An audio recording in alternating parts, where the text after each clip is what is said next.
Good morning guys, update ko kayo dun sa ginagawa nating 4H40 40 HP na submersible pump control. So tara!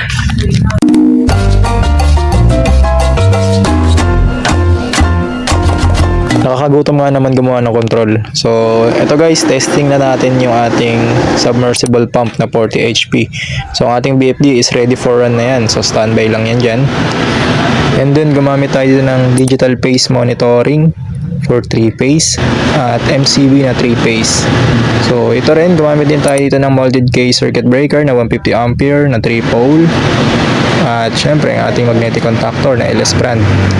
At floatless relay. Tatlong current transformer. So ito guys, ready for installation na to or integration kung tawagin. Ito nga pala yung ating submersible pump control na 40 HP, no? So salamat sa tiwala guys dahil natapos natin tong ating control na to. Kaya ready to integration na to. Yun lang guys, thank you.